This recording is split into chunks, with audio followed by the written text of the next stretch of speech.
Algo tenés que decirles para respecto a esta, ¿no?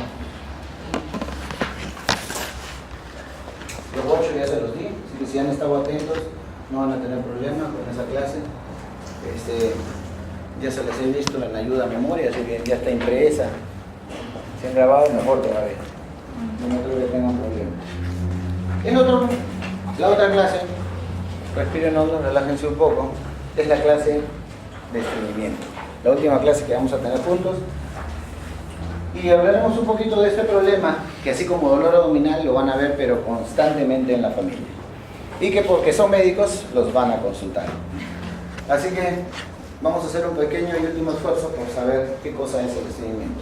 Evidentemente, es ir al baño, hacer una deposición infrecuente e incompleta según la percepción de quien se lo refiere.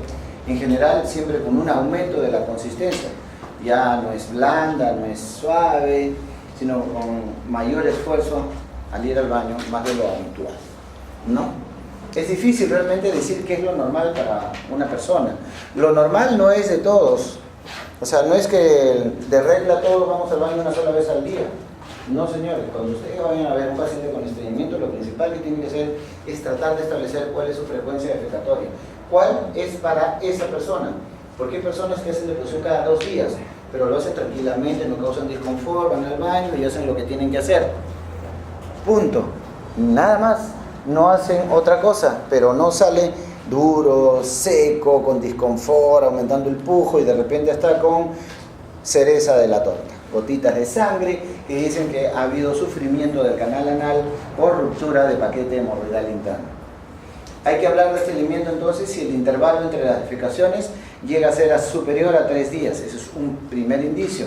O si el volumen medio de ese es inferior a 35 gramos, lo cual es exageradamente poco, pero que se da.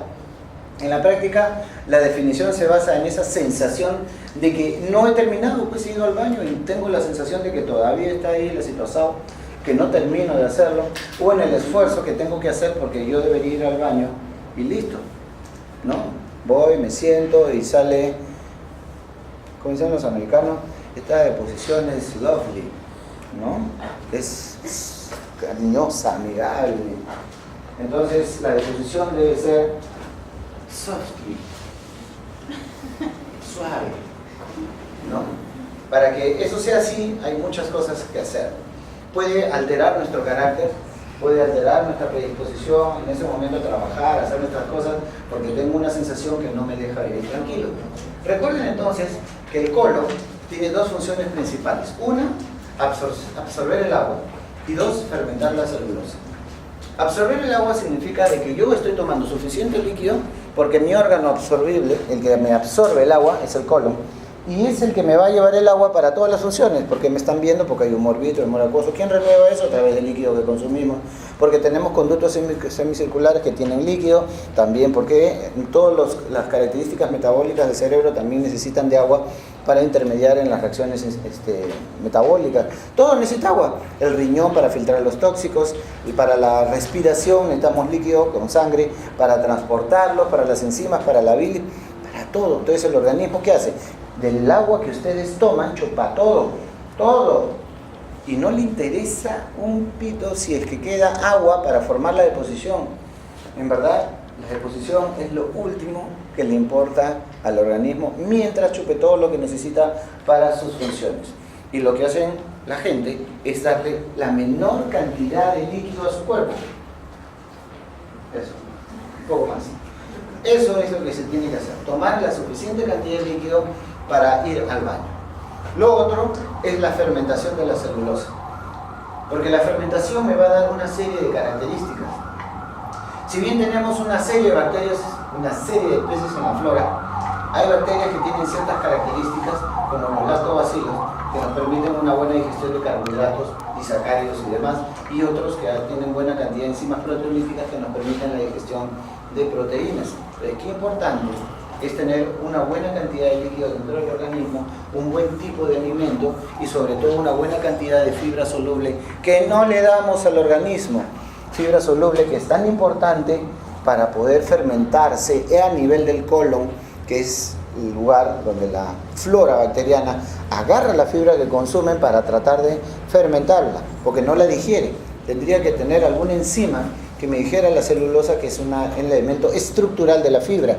Y no tenemos. La única forma de metabolizarse, entre comillas, es que fermente la flora que nosotros le damos, la fibra que nosotros le damos. Y cuando fermenta la flora a esta fibra, tiene que ser soluble para que al fermentar esta fibra soluble cree unos gases que son ácidos grasos de cadena corta, que a su vez sirven, primero, para mejorar el trofismo de la célula colónica, con la inercia, de la célula colónica. Y segundo, porque le permite nutrirse con el ácido graso de cadena corta. A su vez produce irritabilidad fisiológica de la musculatura lisa del músculo del colon. Entonces estimula el movimiento intestinal. Aparte que ustedes lo estimularán con ejercicio, que eso ya hablaremos después. Pero vean qué importante es restituir con flora adecuada nuestra alimentación, cosa que no hacemos. En primer lugar, porque la mayoría de ustedes, ¿cuánto es la cantidad de líquido que yo debo darle a mi paciente mínimo? Condiciones normales. Entre 30 a 50 centímetros cúbicos por kilo de agua al día. Eso quiere decir que para una persona de 70 kilos debería estarle dando promedio 40 centímetros cúbicos por kilo, debería estarle 2.800, ¿no es cierto? 2.800 centímetros cúbicos de líquido al día. No he dicho agua solamente, estoy hablando de líquido, sopa, caldo, gelatina, maicena, mazamorra, gelatina, cualquier otro tipo de líquido. Y ustedes pregunten a un paciente cuando venga con estreñimiento, ¿qué cantidad de líquido toma usted? Bueno, doctor, yo estoy tomando buena cantidad de líquido. ¿Pero cuánto es esa buena? A ver, calcúleme entre todo lo que usted toma al día, ¿cuánto toma? A ver, estoy cerca de litro y medio, como gran elemento de heroísmo, cosa que no vale. Está tomando muy poco. Entonces ese poco líquido que entra a su organismo lo chupa el colon. ¿Y qué es lo que va a dejar? Un elemento en la luz intestinal que no tiene mayor líquido. Y mientras más tiempo tenga esa deposición dentro del colon, está más en contacto con la mucosa colónica, sobre todo se va a depositar a nivel de sigmoides, que es la zona de tiene mayor absorción, se va a chupar todo el agua que pueda y va a dejar una deposición dura y seca en el área. Más difícil de movilizar, más difícil de cortar, más difícil de que los movimientos propulsores y segmentantes del colon se puedan dar. Entonces ahí viene el esfuerzo por el intestino de ir al baño y querer botar la deposición o querer segmentar la deposición cuando no se puede, está dura como una piedra. Y tiene que tener estos conceptos. 4 o 6 horas después de que yo como, o sea, que hay ingesta, hay un movimiento del contenido, miren, intestinal, desde el intestino delgado hasta el cielo. Normalmente yo con la primera bocarada de comida, yo estoy estimulando el movimiento intestinal. Con la primera, ya desde arriba, desde la boca, yo estoy estimulando la primera onda esofágica, que es la onda primaria. Y con las subsecuentes estoy estimulando las ondas secundarias del esófago. A partir de ahí, viene una cadena de ondas que vienen desde el estómago. Los mezcladores, los propulsivos, y después de ahí entra el intestino. Entonces, cuando entra al intestino delgado, que es prácticamente a partir de la casi segunda hora después de haber comido, o sea, digamos que 4 o 6 horas después de haber ingerido ya existe un movimiento intestinal y eso es importante. El avance progresivo en el intestino grueso depende de un factor que no deben olvidar, que es el nivel de represión del colon. O sea, cuando más nivel acumulativo de presiones en el colon tenga, más estimulación voy a tener. Acuérdense que en el sigmoide se absorbe más agua de lo común y corriente y cuando está lo suficientemente lleno el sigmoides, estimula el reflejo defecatorio, estimula el reflejo condicionado que lo lleva al recto. Es ahí donde nosotros debemos darnos del órgano que tenemos. Tenemos el colon, que en su parte distal, sobre todo el área rectosigmoides, es el área de formación del fenómeno de la defecación. Y tiene una secuencia, y esa secuencia debe mantenerse. Si no se mantiene esa secuencia, tenemos un problema de retención de la deposición, o de exceso de deposición, o de incontinencia de la deposición. La defecación activa resultante de la represión del recto, o sea, cuando se llena la ampolla rectal, induce a la contracción abdominal, el descenso del diafragma, contracción del elevador del ano, miren esos fenómenos, relaja el esfínter anal y por lo tanto al relajar el esfínter anal hace una relajación en secuencia, relaja el interno y cierra el externo, cierra el interno y abre el externo, o sea, cierra uno, abre el otro, como válvulas. y eso hace de que salga la deposición. Hay defecación ininterrumpida cuando tenemos que pensar de que no hay suficiente volumen de ese. Si no hay suficiente, vamos a tener una defecación ininterrumpida y la sensibilidad rectal debe estar normal. ¿Qué quiere decir con la sensibilidad rectal? Importante. La sensibilidad quiere decir que yo estimulo el reflejo defecatorio cuando la deposición entra a la ampolla rectal. ¿Cuánto debe entrar ahí para que me estimule? Lo que queda después de una ingesta normal de líquido. Yo necesito para estimular mi ampolla rectal mínimo 150 a 200 gramos de heces en la ampolla. Si no tengo 150, no voy a estimular el reflejo defecatorio. Eso de primera entrada. ¿Y qué es lo que tenemos en contra de eso? La dieta convencional. Tenemos una dieta de porquería. La dieta occidental, la dieta de la costa, la dieta de países en fase industrializada o del área industrializada, o esta dieta fast food rápidas, no nos hacen comer la cantidad de fibra que necesitamos. Necesitamos 20 a 40 gramos de fibra por día y nosotros no llegamos ni a 10, ni siquiera a la mitad, y encima no tomamos la suficiente cantidad de volumen de líquido. Si llegamos solo a 80 o 100 gramos de deposición al día, lo hacemos porque tomamos una dieta que está pobre en fibra, que llega a 50 o 80 gramos de deposición al día, y eso es porque no llegamos ni siquiera a esa buena cantidad de fibra. Normalmente entran 1500 centímetros cúbicos de líquido que vienen del líquido a la región secal y se va absorbiendo hasta dejar solamente una cantidad de 250 gramos ya más sólida, porque se ha ido secando esta deposición más líquida a través del colon del metro 40, del metro 60, del colon que tengamos, dependiendo. Y eso es importante porque conforme va avanzando vamos a tener ondas segmentarias y ondas compulsivas. Comprenderán que todo es una secuencia bien organizada. Esa secuencia de absorción, conducción, propulsión, segmentación es una coordinación de tipo neurohormonal importante. Si esto no está, también vamos a tener estados de estreñimiento. Entonces, conclusión, defecación normal requiere de que esté indemne, que esté sin alterar los siguientes sistemas: la función motora, de movimiento, de propulsión, de segmentación del colon. 2, que la función sensitivo-motora rectonal sea adecuada, es decir, nervios pélvicos, médula conservada, sistema nervioso sin alteración, que haya un buen reservorio rectal y que haya una musculatura abdominal que le ayude. Si no tenemos una musculatura adecuada, o lo que se llama prensa abdominal, entonces tampoco podremos pujar adecuadamente. Uno de los efectos en los niños, por ejemplo, que son estreñiditos, es agarrarlo de los deditos y levantarlo, sentarlo, levantarlo, sentarlo. Eso propicia un aumento y desarrollo de los músculos del abdomen, como si estuviera haciendo abdominales, para aumentar la presión intraabdominal y poder ir al baño con más facilidad. Este tipo de situaciones se ve alterado en muchos casos porque el reflejo defecatorio lo alteran ustedes, ¿no? Si yo puedo tener 200 gramos de deposición en la ampolla rectal y me llama al baño, pero estoy en plena clase y me da vergüenza salir, entonces me aguanto el reflejo defecatorio, me la aguanto hasta que se me pasa el reflejo, ya no voy al baño, se me pasa, pero al rato voy a tener otra vez el reflejo, lo vuelvo a aguantar. ¿Qué voy a ir haciendo? Inhibo pues mi reflejo defecatorio. O díganme que no, damitas, si me voy de campamento y me voy viernes, sábado, domingo, me voy a la playa con todos mis patas, chochetas y yuntas, hasta bancarlo. Me voy de campamento, me voy a la parte de atrás de la carpa a hacer reposición. Bonitas chicas se van a hacer reposición delante de su enamorado, los amores de su enamorado, la chochera, la mancha, y lo hago. Bueno, ahora felizmente hay carpitas para eso, ¿no? Se han adecuado bañitos para campamento. Felizmente ya tenemos otra serie de cosas que la sociedad moderna nos da. Pero en los buenos tiempos teníamos pues un huequito en la arena, ¿no? Y teníamos que irnos 1 kilómetro lejos para evitar las miradas, grabaciones y demás. Pero se evitaban ese problema las damas aguantando la deposición, pasaba el reflejo 3 días sin hacer a fuerza. Llegaban a su casa y ya no podían hacer, habían inhibido su reflejo defecatorio. Y es lo que sucede normalmente, van inhibiendo el reflejo defecatorio y ya no responden a 200 gramos, no responden a 250, entonces tienen que entrar 300 gramos. Si lo vuelvo a inhibir, necesitarán 350 para estimular, así pueden tener medio kilo de turrón y nunca van al baño. Entonces, ese es un factor que puede estar asociado al hecho de la pérdida de reflejo defecatorio, hace que ustedes vayan acumulando cada vez mayor cantidad de heces en la ampolla rectal y eso va en contra y desmedro de ustedes. Se va acumulando heces que se van poniendo duras y que no pueden salir. Eso implica una adaptación de este sistema de reflejo y de la sensibilidad que tiene la ampolla rectal a diferentes cantidades de volumen de heces en la ampolla rectal.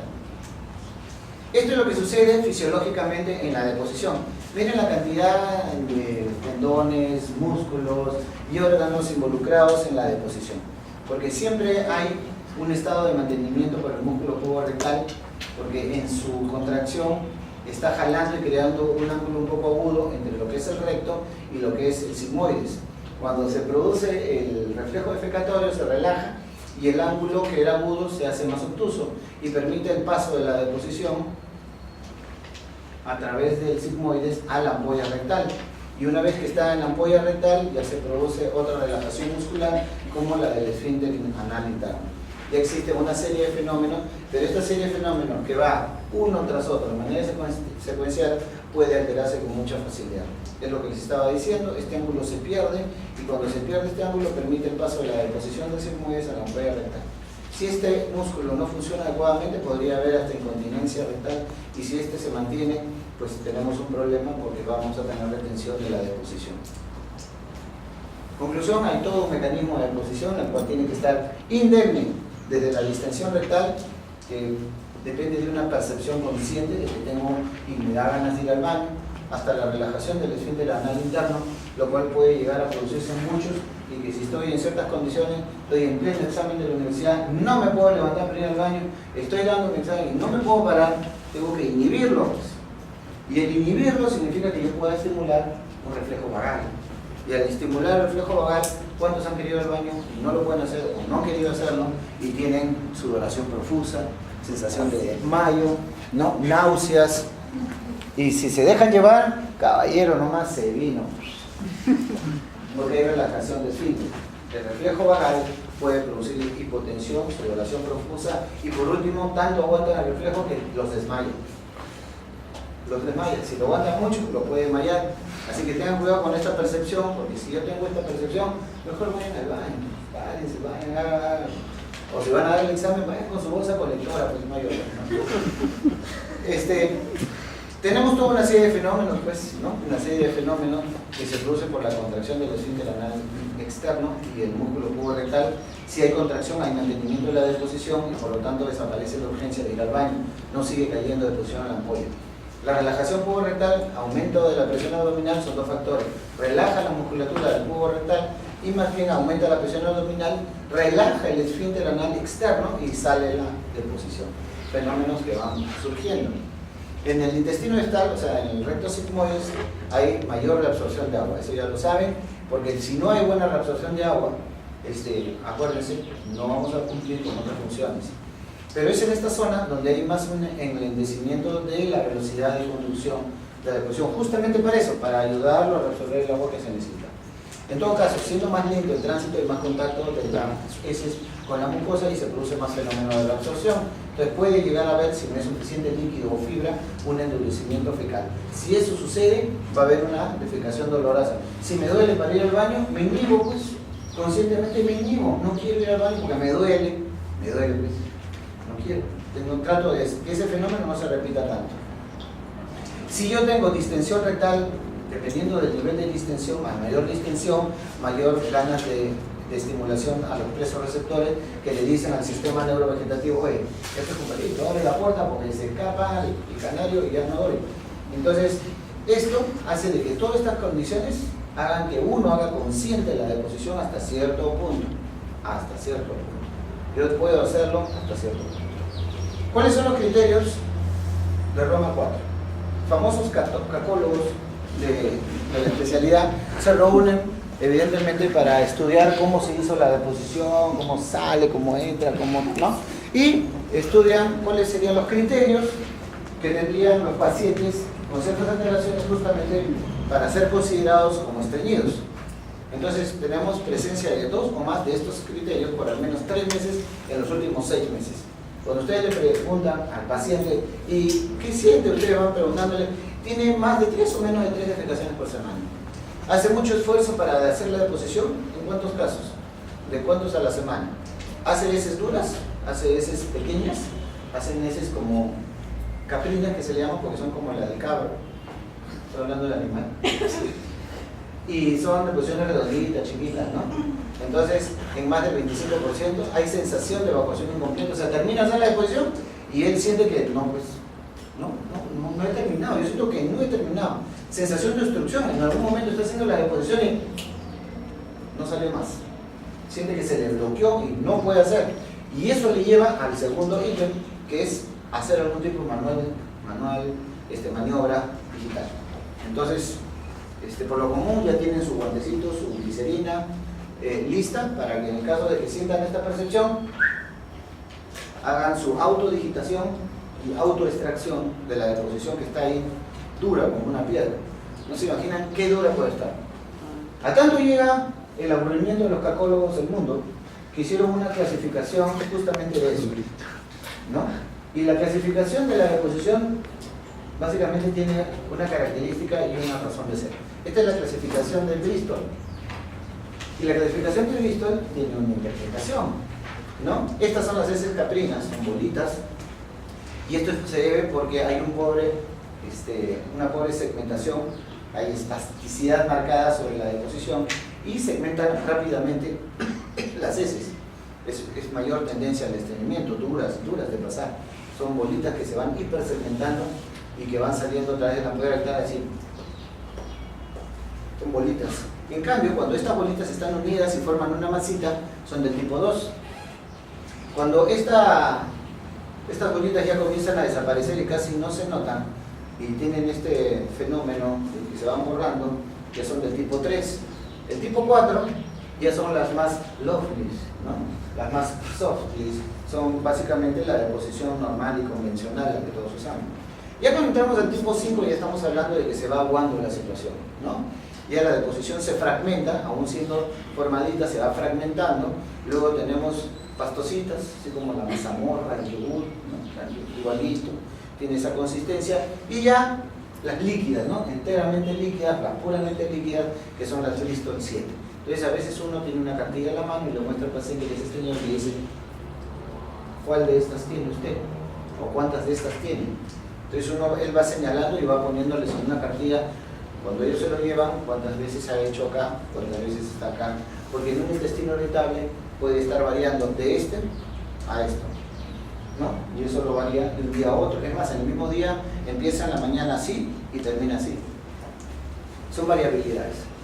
Entonces, en la definición, ¿qué es lo que me interesa saber? Es el bloqueo fecal crónico con heces que permanecen colon por un periodo prolongado, que es por eso que hace solamente 3 veces por semana probablemente, que la frecuencia fecatoria es baja y que la cantidad de heces se volumen es corto.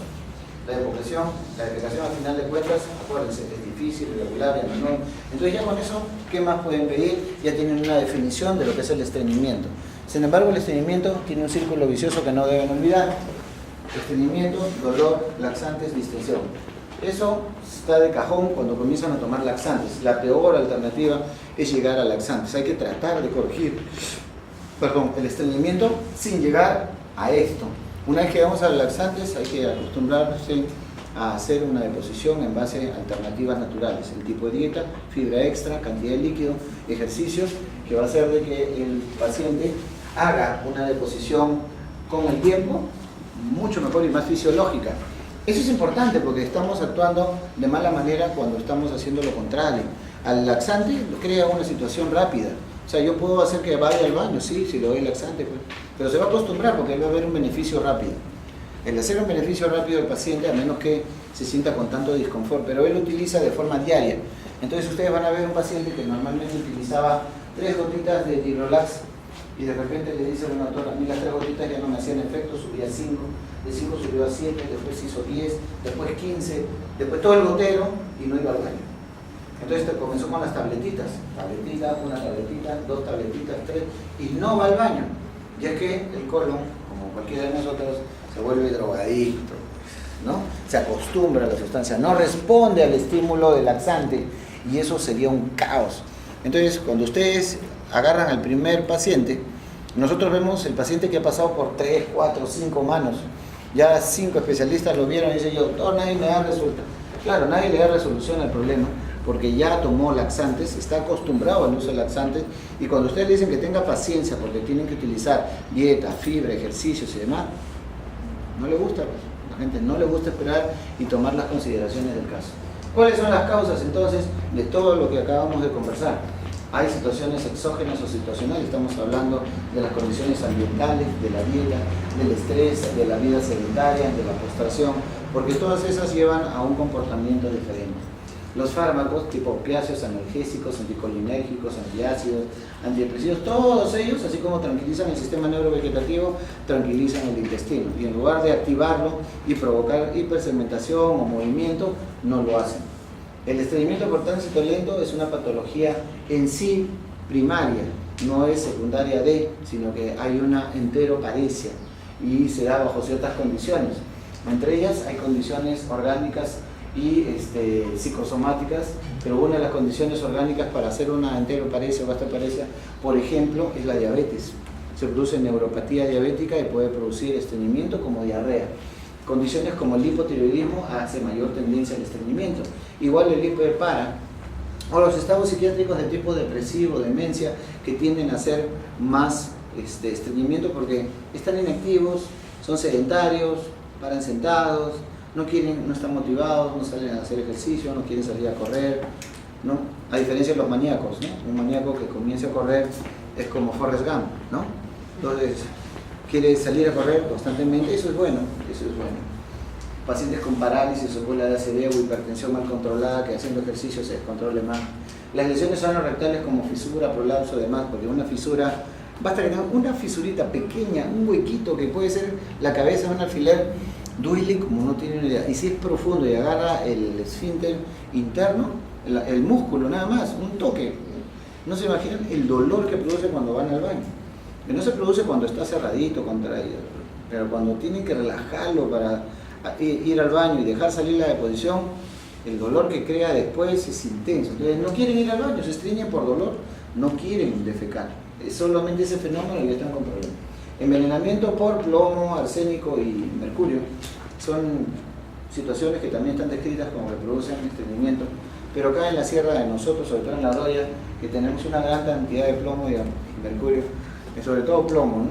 Deberíamos estar plomos y ser de Saturno, pues, porque la cantidad de plomo que existe en la Oroya no está contemplada como un nivel terapéutico, ni siquiera como un subnivel. Tienen tal cantidad de plomo que cuando uno va a ver los niveles óptimos de plomo deberían estar ahí. Y están contaminados, están haciendo una vida casi convencional. Bueno, así es el peruano, pues, ¿no? Dice que el Perú está bajo los ojos de Dios. Estreñimiento percibido subjetivamente es un estreñimiento muy subjetivo. Hay que conversar bien con el paciente al respecto. Y el estreñimiento idiopático, donde básicamente no encontramos un factor, pero ahí está. Blindado el paciente, está tratando de hacer la deposición. El estreñimiento idiopático tiene mucho que ver más bien con el anciano. El anciano sedentario, postrado, no toma suficiente cantidad de líquido, no lo necesita porque su organismo no consume altos volúmenes de líquido. Entonces es un organismo que consume el agua, de lo poco que consume lo usa. No encuentra un trastorno fisiopatológico aparte del sedentarismo y la gastroenteroparesia de fondo. Hay debilidad del reflejo defecatorio porque tanto las mujeres como los varones, sobre todo las mujeres, ya sufren de hipoestrinismo, caída de los estrógenos y los tejidos se sueltan, se laxan, igual que en el varón. Y hay cambios neuropáticos en la región rectal dependiendo de qué es lo que hay, si hay hipotiroidismo, si hay diabetes de por medio. En pocas palabras, el anciano realmente necesitaría de mayores volúmenes dentro de la ampolla rectal para que funcione sus ganas de ir al baño, lo cual lo pone en una bomba de tiempo, porque mientras camine y pueda movilizarse, todavía tenemos cierto estímulo de movimiento intestinal, pero en cuanto el paciente se tire a sentarse y no se pare y no lo vamos a hacer ejercicio, vamos a tener un problemón, porque significa que vamos a tener que hacer digitación y extraer la deposición. Todo lo que les he dicho concluye en que si la defecación es voluntariamente suprimida, lo que les estaba diciendo, cuando ocurre el estímulo defecatorio, que puede venir hasta con reflejo vagal, como les hablaba, la sensibilidad receptora del recto puede ajustarse a presiones mayores, es decir, presiones mayores de lo que me da la cantidad de volumen. Si normalmente reacciono a 200, 250, voy a reaccionar a 300, luego a 500, ese va a ser el umbral. En ese momento será necesario mayores volúmenes de llenado para provocar las ganas de ir al baño, y eso no puede ser. Si yo necesito ya casi medio kilo de turrón para poder ir al baño y estimularme adecuadamente, y estamos hablando de palabras mayores. Entonces es todo un esfuerzo el ir al baño a hacer la deposición. Terminamos con la impactación fecal, que es justamente esas heces que no se mueven del intestino, no se movilizan por el sedentarismo, no se movilizan porque están secas y duras, pegadas, apelmazadas contra la pared, no hay forma de sacarlas de ahí. Entonces hay consecuencias de la impactación porque pueden producir un síndrome doloral y un cuadro obstructivo. Los dos niveles de obstrucción por impactación, acuérdense, son la ampolla rectal y el ciego. Entonces, cuando yo tengo una impactación fecal, tengo un cuadro obstructivo en un paciente que no se mueve, viene mucho a la clínica por esa razón. Es un abuelito que está tirado en cama y que de repente deja de hacer deposición. La auxiliar le dice al tercer, cuarto día, señora, el abuelito no hace deposición. Al cuarto día. Cuando debería estar preocupada e ir informando todos los días. No, al cuarto día, quinto día, dice, no hace deposición. Al quinto día está como un bombo, hinchado, distendido, está con un cuadro subobstructivo producto de la deposición. En esas condiciones hay pérdida de apetito, puede haber náuseas y vómitos, y hay dolor abdominal, puede haber incluso diarrea paradójica, porque hay así como la piedra en la catarata, el agua corre y discurre por los costados, y cuando hay deposición y algo le cae mal, hace diarrea, y usted dice, pero ¿cómo está haciendo diarrea? Meten el dedo y encuentran una piedra en el recto, y está haciendo deposición floja, lo está lavando, así como el agua lava la roca, la deposición, la diarrea lava, y produce este tipo de que se llama diarrea paradójica. Confusión, más si el paciente tiene algún proceso hepático de fondo, estamos condicionando con el estreñimiento, la encefalopatía hepática, si hay retención o incontinencia urinaria, porque es tan grande la cantidad de heces retenida en la ampolla que puede por compresión a la vejiga provocar retención urinaria. El sangrado rectal por úlcera de presión. No se pueden imaginar lo duro que se pone en la deposición cuando han hecho un tacto rectal. No tienen idea, no entra el dedo, no entra. Es más, pueden romper el guante. Si tienen uñas, lo van a romper. Entonces, por eso se les recomienda, cuando ya están en medicina y tengan la posibilidad de hacer algún tacto rectal, no estén con las uñas largas, porque si no se van a llevar un lindo recuerdo. Puede haber hilo mecánico o puede producir peritonitis, olvídense de esa situación, porque llegado a ese término quiere decir que el paciente ya ha hecho translocación bacteriana, está provocando infección de la pared abdominal y eso significa entrar a resolver el problema. Para el diagnóstico podemos entrar a una primera fase. Sencillo, una buena anamnesis. ¿Para qué? Para ubicar al paciente en ciertos hábitos defecatorios, cuántos alimentos, qué tipo de alimentos, bebidas, cuánto de líquido toma, qué tipo de líquidos toma, medicinas, qué tipo de medicinas, si producen o no estreñimiento, trastornos emocionales, dependiendo si está ansioso, si está depresivo, ¿no? Cualquiera de los dos extremos son peligrosos. El depresivo, por ejemplo, no consume nada, se le quita el apetito, no toma líquidos, tiende a estreñirse, a diferencia del ansioso. El ansioso, el nervioso, el compulsivo, sí tiende a tener una deposición más flojita, ¿no? Y eso lo van averiguando ustedes. Si estoy nervioso y estoy ansioso y voy a tener un examen y ya tengo que estar yendo al baño, ya saben de qué tipo es. Entonces, la historia es importante, la historia les va a dar mucho de la resolución del problema. El examen físico en general, ustedes se dan cuenta ya desde que el paciente habla cuál es su idea y su perspectiva con respecto a su problema, sobre todo para evaluar esta situación, ¿no? El tacto rectal para saber si hay deposición dura o endurecida en la ampolla rectal, y eso nos dará una idea de qué es lo que estamos enfrentando. El examen macro y micro, ya a partir de acá ya no estamos hablando del examen físico, estamos hablando de exámenes de laboratorio tan sencillas como buscar TB, o sea, sangre oculta, y hacer una proctoscopía simple hasta los primeros 30 centímetros. Me puede dar una buena idea si tengo úlcera de recto, si tengo hemorroides desarrolladas, si hay prolapso rectal, etc. Y una segunda fase que es mucho más compleja para ver otro tipo de nivel, ya no una proctoscopía hasta los 30, sino una colonoscopía para ver si hay diverticulosis, si tengo alguna lesión neoplásica infiltrativa a nivel de sigmoides alto o si tengo alguna en el lado derecho. La medición del tiempo de tránsito, otro tipo de examen muy interesante para ver si la velocidad de conducción es buena o es lenta. El examen ginecológico suplementario que nos dará la idea si es que hay algún tumor de la esfera ginecológica que comprime la ampolla rectal, como nos ha pasado en muchos casos. Los fibromiomas pueden ser tan grandes si son de la cúpula o son de la parte posterior del útero, son tan grandes, los subserosos, o que comprimen y empujan de manera extrínseca en la ampolla. El examen neuropsiquiátrico complementario es muy especial, sobre todo en la segunda fase, para ver qué tipo de pacientes tenemos. Y los exámenes especiales como la manometría anal, la medida del compliance que también se da en el mismo, o la electromiografía del músculo estirado del piso pélvico, que sean ya exámenes bastante especiales. Ahora la manometría anal ha venido a responder todos nuestros problemas y ver dónde está la falla. Ver qué nivel de presión tiene el esfínter externo, el interno, si hay reflejo paradójico o no, si existe compliance de la ampolla rectal a ciertas cantidades, se infla pues un balón dentro de la ampolla rectal y yo puedo saber si esa ampolla rectal inflada me está estimulando o no la gana de ir al baño. Entonces hacemos que la exposición no se haga tan larga y sensitiva y no haya tanto problema. ¿Cuáles son el tratamiento estipulado? Dependiendo de cuál sea el factor de fondo, si es diabético, si tiene hipotiroidismo, saber de que está equilibrado hormonalmente, de que tiene controles per se con la especialidad correspondiente, que es endocrino, tener otro tipo de medidas, como son las de manejo médico y las medidas adicionales, que son las medidas tradicionales o generales. Una es la estimulación física, como vamos a ver después, y otra es la estimulación mental de motivación. Segundo, alimentos ricos en fibra, que es lo que no hacemos convencionalmente, y la cantidad de líquidos regulada, y por fin el uso de algún tipo de laxantes en particular. Si eso fuera así, podríamos entrar al otro caso donde necesitamos estar portando otro tipo de situaciones porque no vamos a encontrar dónde ir. La explicación más amplia la da en lo siguiente: cómo se produce la deposición, qué frecuencia tiene y qué cantidad, y establecer qué necesidad de fibra tiene, líquidos, y qué movimientos podemos hacer para acelerar esta situación.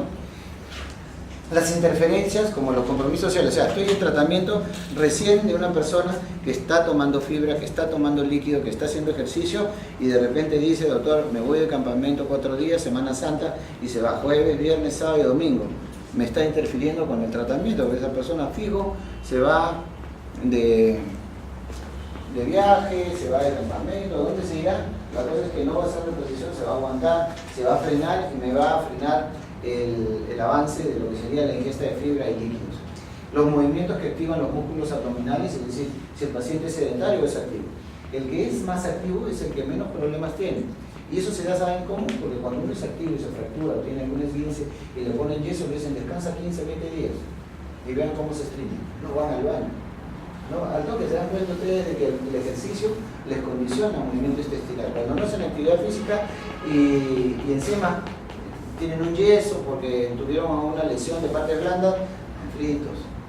El otro es establecer las fibras y líquidos. Si ustedes ven que toman 1 litro, 1,5 litros, ya saben que tienen que tomar 2,5 litros mínimo o más de 2,5 litros, de acuerdo a su peso, y a los requerimientos del caso puede llegar hasta 3 litros o 3,5 litros. Si es un paciente que pesa 80 kilos y le voy a dar 40 centímetros cúbicos por kilo de agua o de líquidos, ¿cuánto tendría que tomar? 3 litros por ciento. ¿Y cuántos de ellos llegan a eso? Les aseguro que la mayoría no llega a eso. Hay que estimular el reflejo gastrocólico como una ayuda al paciente. 15 a 30 minutos después del desayuno copioso se estimula el reflejo gastrocólico. Entonces, un buen desayuno, sobre todo colerético, hace que esto se estimule. Un café caliente en el desayuno, jugo de frutas con leche o algo helado puede ayudar como un laxante. O un buen salchicha guachana con su panzazo, un par de panes de ese tipo en mayor volumen. O sea, un desayuno que estimule la bilis. ¿Cuál es el principal laxante natural del organismo? La bilis. Si su vesícula no tiene barro, no tiene cálculos y trabaja adecuadamente, mándele su salchicha guachana, su jodó frito. Un buen desayuno va a hacer que estimule buena cantidad de bilis que sale al intestino, y eso condiciona laxitud. Y eso condiciona una buena deposición. Naturalmente, un laxante puede ser eficaz hasta casi un 85%, aunque vemos ahora que los nuevos laxantes pueden provocar hasta 90-95% de efectividad, siempre durante la primera semana. El problema es que causa tolerancia, pues. Y cuando vemos los laxantes, después de ese tiempo, ya no funcionan como debieran. El ejercicio, como les dije, la actividad física está interrelacionada, y una forma de aumentar el piso pélvico, de mejorar el piso pélvico y la presión intraabdominal, llevar las rodillas hacia el abdomen una por una, 5 o 10 veces por día cuando uno está trabajando, está fuera de la casa, para poder ayudar con esto. Y la otra es la contracción isométrica de la musculatura abdominal, ¿no? La contracción isométrica es poner dura la barriguita, y eso repetir 5 veces al día, y eso lo pueden hacer en la mañana, en la tarde y en la noche, junto con la elevación de las rodillas. Eso fortalece el piso pélvico. El masaje colon como que los rehabilitadores dicen que es una buena ayuda. Yo personalmente no he visto una buena ayuda. El masaje manual debe aplicarse oblicuamente en dirección de la peristalsis. Si la peristalsis es de derecha a izquierda, yo tengo que hacer un movimiento en diagonal hacia el movimiento peristáltico, provocando que vaya al baño. El masajito va muy bien en los adultos, en los niños. En los adultos el masajito produce otra cosa, ¿no es cierto? La estimulación de la actividad física y mental. Ustedes ya saben desde hace mucho tiempo que la inmovilización y la actividad física son importantes para hacer que se presente el estreñimiento. Y es esto lo que tenemos que romper. Básicamente el paciente estreñido tiene que empezar a moverse, a hacer algún tipo de actividad. Y lo primero va desde el caminar hasta trotar. Y luego poder hacer otro tipo de actividad dentro de la casa. Si no quiere salir, una elíptica o una cardiovascular. Y si no, la cinta sin fin para poder correr o trotar dentro de la casa. Hay incremento en el tiempo de tránsito, hasta en eso hay estudios. Por ejemplo, si yo pongo una trotadora en mi casa y me concentro en trotar, ¿no? Eso es una cosa. Pero si yo troto y al frente tengo el televisor y estoy viendo mi novela, probablemente no sirva igual, no tiene los mismos resultados. Hasta en eso hay que tener cuidado, porque yo puedo tener mi trotadora en la casa y digo, no me voy a perder la novela, pues si salgo a correr media hora, me la voy a perder. Así que si quiero ver mis ojitos hechiceros, mejor pongo mi trotadora frente al televisor. Hasta eso no tiene los mismos resultados de hacerlo concentrado y teniendo en cuenta eso. Hay incremento en el tiempo de tránsito intestinal, especialmente en la región retrocmedia en pacientes que están prostrados. Eso es un gran problema, porque el paciente a veces no evacúa de manera normal. Qué importante es en el paciente postrado, entonces, no solamente que reciba buena cantidad de fibra, sino que reciba la fibra que necesita, y entre ellas la fibra soluble. Los requerimientos de fibra varían de la FDA. La FDA dice que debe tener de 20 a 40 gramos de fibra por día, y que la constitución debería ser 75 de fibra insoluble, que le da masa y volumen que estimula el intestino, a cerca de 25% de fibra soluble, que es la que estimula el movimiento por fermentación y producción de ácidos grasos de cadena corta. Ya desde hace mucho tiempo se ha visto que la actividad física acorta el tiempo de tránsito porque estimula el movimiento. El paciente lúcido mentalmente coadyuva, motiva, ayuda al tratamiento y contribuye a que se observe todavía la urgencia de defecar. Si el paciente no está lúcido, muy probablemente hasta se olvide de defecar o se olvide del reflejo defecatorio, no lo perciba, no le haga caso y se van estreñiendo y formando una bola de piedra en la ampolla rectal. Y es por eso que a veces es necesaria la psicoterapia en muchos pacientes. No hablo de aquellos ancianos que tienen demencia senil y ya no reconocen nada. Y en cuanto a líquidos, como dije, la insuficiente ingesta de líquidos va a sentar el estreñimiento. Nosotros necesitamos tomar una buena cantidad de líquidos, pero esto se puede ver alterada por muchas circunstancias, entonces hay que compensarlo. Por ejemplo, cuando toman diuréticos, cuando la sudoración es profusa, el paciente es más neurovegetativo y suda en cantidad, desde la mano hasta el pelo. Entonces, si bien hay requerimientos mínimos, la idea de un paciente que tiene estreñimiento es utilizar los requerimientos máximos en lo que sea posible.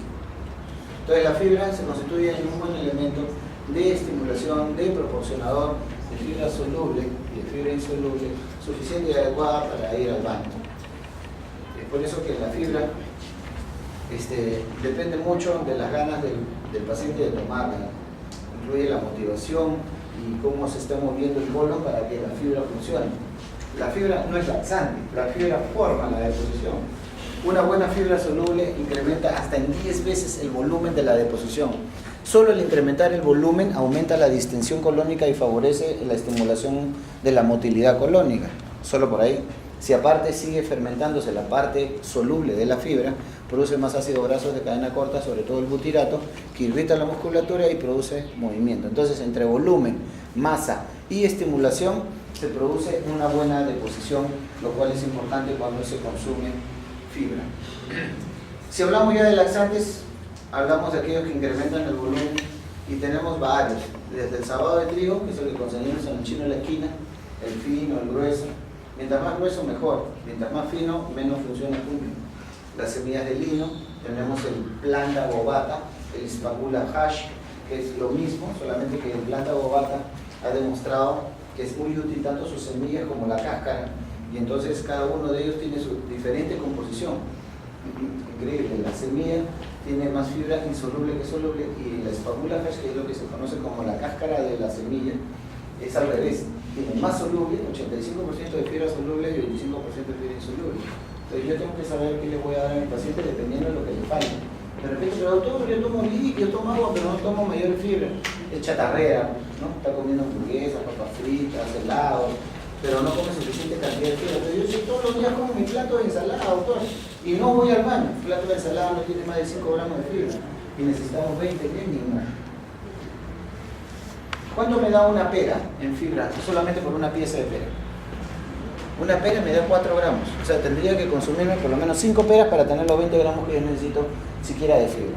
Una manzana, 3.2 gramos más o menos, para que tengan una idea. Una porción de arroz, que es la que comen en su, por lo común 100 gramos, en un plato o un menú, les da 2 puntos y tanto de fibra. Entonces, dense cuenta de que la fibra necesita buenos niveles y necesita una buena cantidad, porque no conocen los requerimientos de los alimentos, para poder dar una suficiente cantidad de fibra al paciente y comer. Los laxantes osmóticos son importantes, sí, los laxantes salinos, sorbitol, lactitol, polietilenglicol, lactulosa. Los disacáridos, los lactoles y las lactulosas, por ejemplo, son un gran problema porque para el paciente intolerante a la lactosa tomar este tipo de productos, si ya de por sí su metabolismo de estos disacáridos produce gases, si es intolerante a la lactosa, está refrito, produce más gases, se le hincha la barriga. Entonces, paralelo a que tiene que ir al baño a soltarse, a hacer flojo, tiene la barriga balonada y distensión abdominal. En cambio, el polietilenglicol funciona como el drano, ¿no? ¿Cuál es el drano? El que sirve para limpiar los tubos de la cocina, los de la casa, que saca el sarro de los tubos. Igualito funciona el polietilenglicol, disgrega la masa fecal, la disgrega, la interrumpe y la fragmenta, y el polietilenglicol no altera la flora y tampoco irrita la musculatura. Entonces es un producto que con su uso crónico de a poquitos, por eso ya no se utiliza. Cuando uno se prepara para hacer una colonoscopia utiliza 4 sobres de 100 gramos, ¿no? Y se prepara en cuestión de 4 a 8 horas. Pero cuando yo trato de ir limpiando el tubo, la cañería, voy usando sobres de 17 gramos. Puedo utilizar 27 gramos o 34 gramos, 2 sobrecitos por día, para ir dándole a la deposición este producto para que vaya disgregándose, ¿no? 2 sobres todas las noches y van a ver cómo después el paciente comienza a ir eliminando hasta que comienza a hacer diarrea. Se da cuenta que 2 sobres ya para él es mucho. Ahí es ahí cuando ustedes se han dado cuenta de que ha habido una limpieza intestinal lenta y progresiva sin provocación de cólicos ni me altere la flora. Otro que sí me provoca un problema, porque son sustancias que no permiten la absorción y por lo tanto promueven la secreción y la irritabilidad de la musculatura lisa, son las antraquinonas. Estamos hablando de fenoles sintéticos y aquí entran todos los laxantes que ustedes conocen, ¿no? Todos los lax, bisacodilo, picosulfato de sodio, fenolftaleína, digrolax, exlax, todos los lax son estos, los antraquinones. Y estos son los que ocasionan irritabilidad de la musculatura lisa, por eso que tienen cólicos, retortijones, estos. Otras sustancias son los probióticos, prebióticos, supositorios y enemas rectales, porque son los que van a comenzar a limpiar. Si yo tengo un paciente sumamente estreñido y quiero botar los 5 kilos que tendrán en todo el colon, yo tengo que promover de que lo saque y lo limpie. Entonces lo preparo como si lo estuviera limpiando de una colona. Entonces le doy sus 4 sobres, limpio todo el colon y luego le hago hacer su dieta y que vaya comiendo y que vaya metiendo a su intestino nuevamente sustancias que le ayuden. Los supositorios y enemas son resoluciones de tipo local, solo trabajan en el área, trata de sacar la deposición que está dentro de la cuerda rectal y en el área sigmoidea. Y lo que hace el supositorio cumple 3 funciones básicamente, ¿no? ¿Qué hace el supositorio? Ablanda la deposición que está adentro dura, estimula el reflejo defecatorio y lubrica el canal anal para lo que va a salir. No produce irritación intestinal, no produce gases, no produce nada.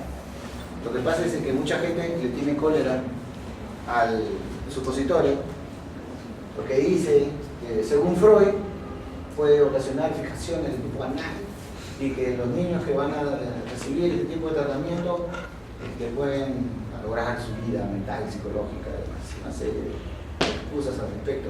Y si es varón y vamos a tener que tratarlo con supositorio, el primer pero lo ponen ellos, no desean tratarse con supositorio, menos con enemas, ¿no?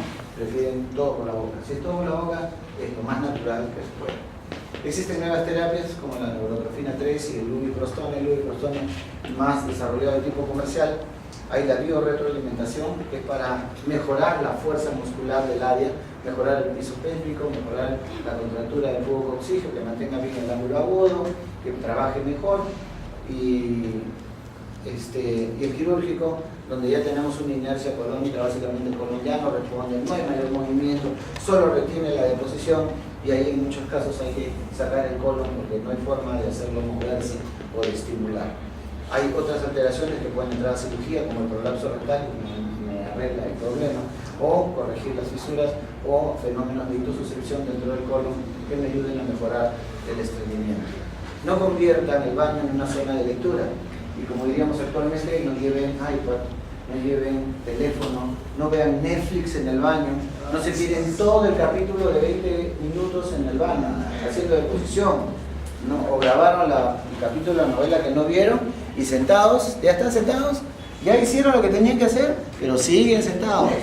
Ya eso produce hemorroides externas, se comienzan a hinchar por gravedad, por la posición, y eso va a incrementarles mayor problema. Muy bien, si tienen alguna pregunta.